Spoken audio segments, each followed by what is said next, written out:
Good morning. आज हम प्रथम जो आंग्ल सिख युद्ध हुआ था उसके बारे में पढ़ेंगे।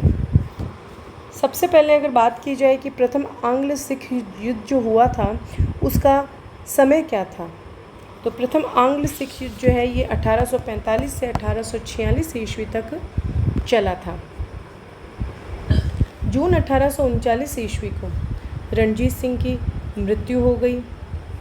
रणजीत सिंह की मृत्यु के साथ ही केंद्रीय शासन का प्रभाव क्षीण हो गया, क्योंकि उसे प्रभावशाली ढंग से चलाने के लिए शासक में व्यक्तिगत योग्यता का होना आवश्यक होता है। दुर्भाग्यवश रणजीत सिंह का कोई भी उत्तराधिकारी उस आवश्यक योग्यता को प्रमाणित नहीं कर पाया। राजा के किसी मंत्री, सेनानायक अथवा अधिकारी जो थे उनमें भी वैसी योग्यता जो इसका अभाव जो है ये बिल्कुल रहा। कोई भी अधिकारी इस योग्य नहीं था कि वह उस शासन को संभाल सके। राज्य के प्रमुख सरदार और अधिकारियों ने अपने अपने व्यक्तिगत स्वार्थों की पूर्ति के लिए कुचक्र, षड्यंत्र और हत्याओं का सहारा लिया तथा सिख सेना जो थी उसको आर्थिक सुविधाएं और प्रलोभन देकर उसका समर्थन प्राप्त करने का प्रयास किया। अतः सेना को राजनीति के ऊपर हावी होने का अवसर प्राप्त हो गया। जब सिख राजनेता सेना के अनियंत्रित प्रभाव से दुखी हो गए तो उन्होंने सेना की शक्ति कमज़ोर बनाने का षड्यंत्र रचा। ये जो षड्यंत्र था इसका ध्येय था सिख सेना को अंग्रेज़ों से भिड़ाकर परास्त करवाना। इसी षड्यंत्र के फलस्वरूप प्रथम सिख युद्ध आरंभ हुआ। प्रथम सिख जो युद्ध हुआ था इसके अगर हम मुख्य कारणों की बात करें तो वे इस प्रकार थे। पहला, रणजीत सिंह के कमज़ोर उत्तराधिकारी। रणजीत सिंह जो थे इनके 7 बेटे थे और उनमें से प्रत्येक महाराजा बनने का स्वप्न देखता था। रणजीत सिंह की मृत्यु के बाद उसका बड़ा पुत्र खड़क सिंह गद्दी पर बैठा। हालांकि उसके भाई शेर सिंह ने अंग्रेज़ों से सांठगांठ करके गद्दी प्राप्त करने का प्रयत्न किया था। खड़क सिंह जो था वो एक बहुत ही अयोग्य और विलासी व्यक्ति था, अतः उसने शासन संबंधी कार्यों में कभी भी रुचि नहीं ली। परंतु खड़क सिंह का युवा पुत्र नौनिहाल सिंह योग्य और महत्वाकांक्षी व्यक्ति था। उसने शीघ्र ही शासन की जो बागडोर थी वह अपने हाथ में ले ली।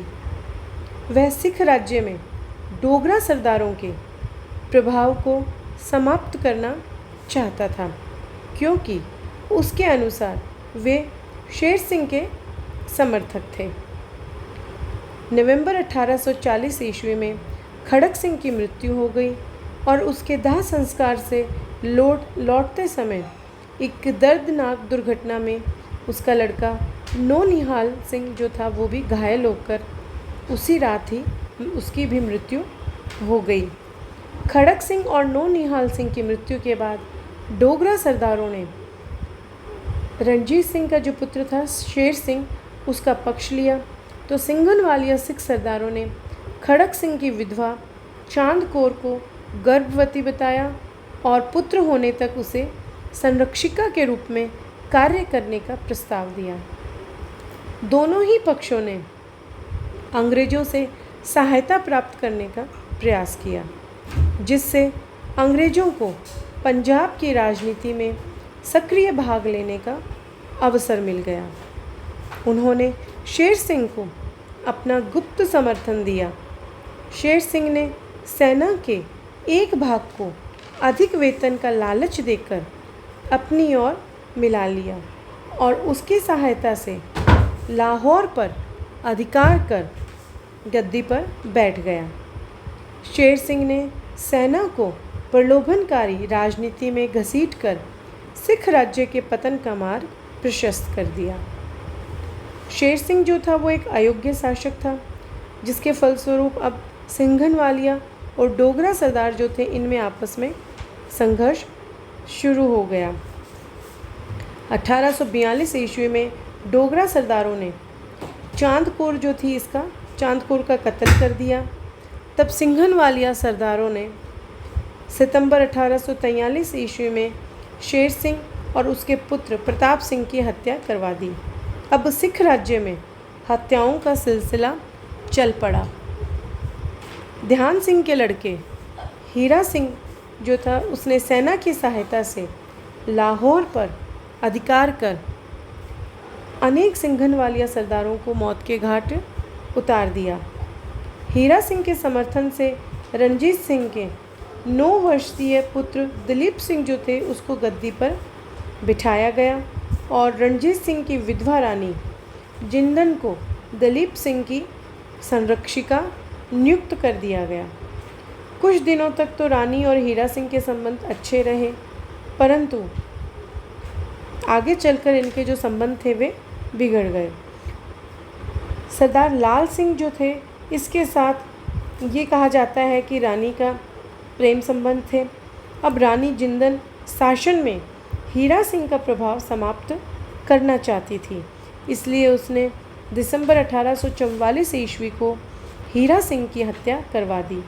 अब शासन की बागडोर रानी के भाई और वजीर जवाहर सिंह और लाल सिंह जो थे इसके हाथों में चली गई।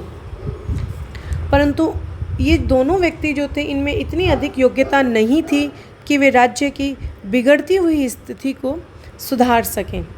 रणजीत सिंह के कमज़ोर और अयोग्य जो उत्तराधिकारी थे, इनके कारण राज्य की शक्ति और समृद्धि जो थी वो धीरे धीरे समाप्त होती जा रही थी और उधर अंग्रेज पंजाब को हथियाने को तैयार बैठे थे। दूसरा कारण सरदारों का आपसी संघर्ष। सिख राज्य जो है इसकी बिगड़ती हुई स्थिति के लिए राज्य के प्रमुख सरदारों का आपसी संघर्ष और सेना का बढ़ता हुआ प्रभाव काफ़ी हद तक जिम्मेदार थे।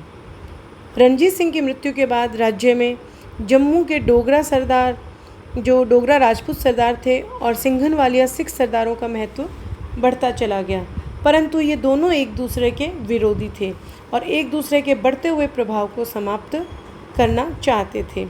डोगरा राजपूतों का नेतृत्व 3 भाइयों ध्यान सिंह, सुचेत सिंह और गुलाब सिंह के हाथों में था। अपनी मृत्यु के पूर्व रणजीत सिंह जो है इसने ध्यान सिंह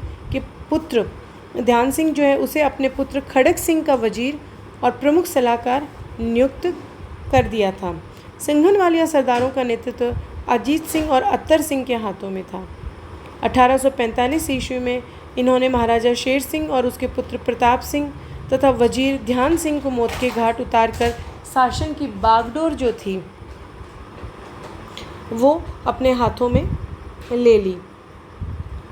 किंतु ध्यान सिंह के लड़के हीरा सिंह ने सिंघनवालिया सरदारों से अपना पिता की हत्या का बदला लिया। फलस्वरूप अजीत सिंह, लहना सिंह और लगभग 600 सिंघनवालिया समर्थकों को मौत के घाट उतार दिया गया। इस प्रकार सरदारों के आपसी संघर्ष जो है उसके परिणाम स्वरूप अनेक योग्य नेताओं को अपने जो प्राण है उनसे हाथ धोना पड़ा। तीसरा कारण सिख सेना का राजनीति में प्रवेश।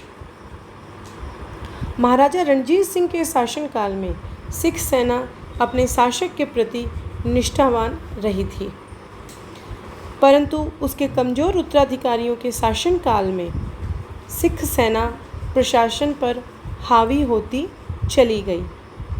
शेर सिंह जो है उससे लेकर दिलीप सिंह तक सभी महाराजाओं, मंत्रियों और सरदारों ने अपनी स्थिति और सत्ता को बनाए रखने के लिए शेर सिंह का सहयोग प्राप्त करने का जी तोड़ प्रयत्न किया और सहयोग की ऊंची कीमत चुकाने का आश्वासन दिया। परिणाम यह निकला कि अब सेना का समर्थन उसी को मिलने लगा जो अधिक कीमत चुका सकता था या चुकाने का आश्वासन दे।